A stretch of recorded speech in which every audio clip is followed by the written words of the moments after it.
আসসালামু আলাইকুম প্রিয় শিক্ষার্থীবৃন্দ, সকলকে জানাই অনলাইন ক্লাসের শুভেচ্ছা। আজকে আমরা খুব এই চ্যাপ্টারের একটা গুরুত্বপূর্ণ ক্লাস নেব, কস্ট অফ ব্যাংক লোন। প্রিয় শিক্ষার্থীবৃন্দ, প্রথমে আমাদের জানতে হবে cost of bank loan.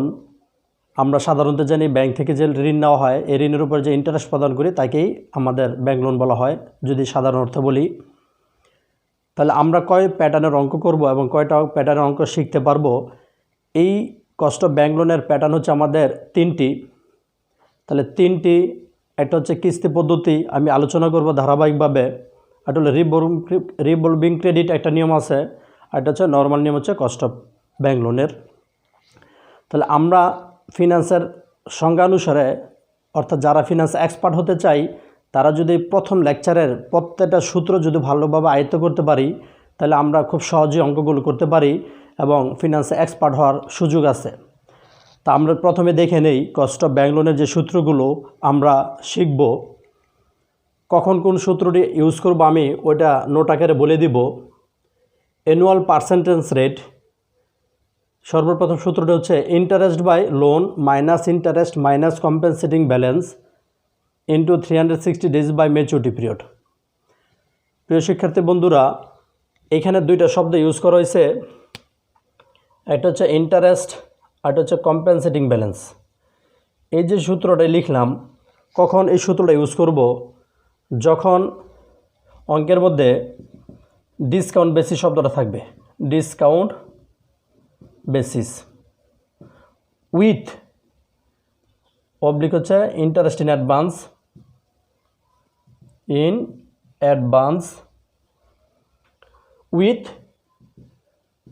Compensating balance CB, তখন আমরা এই সূত্রটা ইউজ করব। এখন অনেক অঙ্ক আছে, only annual percentage rate equal interest by loan minus interest into 360 days by maturity period into 100। তাহলে অনলি ইন্টারেস্ট থাকে, কখন এটা ইউজ করব? যখন আমাদের অঙ্কের মধ্যে ডিসকাউন্ট বেসিস অথবা শব্দটা থাকবে ইন্টারেস্ট ইন অ্যাডভান্স, তখন আমরা এই সূত্রটা ইউজ করব।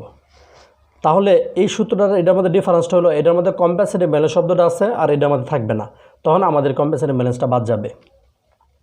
3 নম্বর সূত্রটা হচ্ছে annual percentage rate interest by হচ্ছে loan minus compensating balance into 360 days by maturity period into 100। তাহলে বোঝাই যাচ্ছে এখানে অঙ্কটার মধ্যে ইন্টারেস্ট ইন অ্যাডভান্স অথবা ডিসকাউন্ট বেসিস থাকবে না, থাকবে শুধুমাত্র কম্পেনসেটিং ব্যালেন্স। কি থাকবে? শুধুমাত্র কম্পেনসেটিং ব্যালেন্স।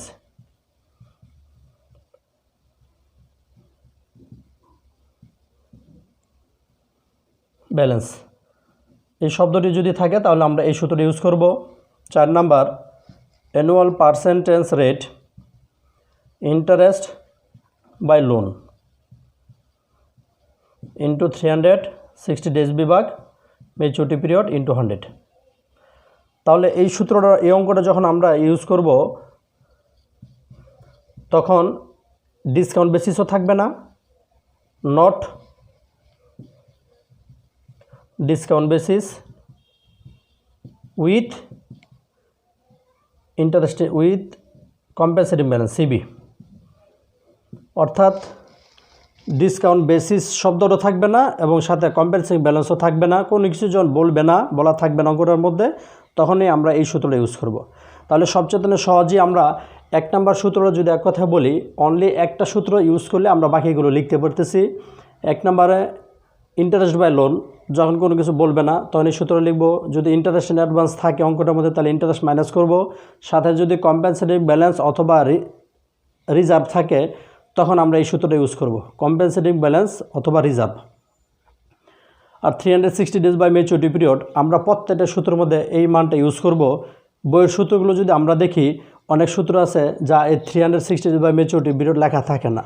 তাহলে আমি এটা ক্লিয়ার করে দেব সুন্দরভাবে। নেক্সট লেকচারে আমি আলোচনা করব যে কেন আমরা এটা করতে হবে আর কেন লিখব, এবং সহজে সবগুলো অঙ্ক একই সূত্র দিয়ে আমরা সমাধান করতে পারবো। প্রিয় শিক্ষার্থীবৃন্দ, সকলের সুস্বাস্থ্য কামনা করে আজকের জন্য এখানে বিদায় নিচ্ছি। আল্লাহ হাফেজ।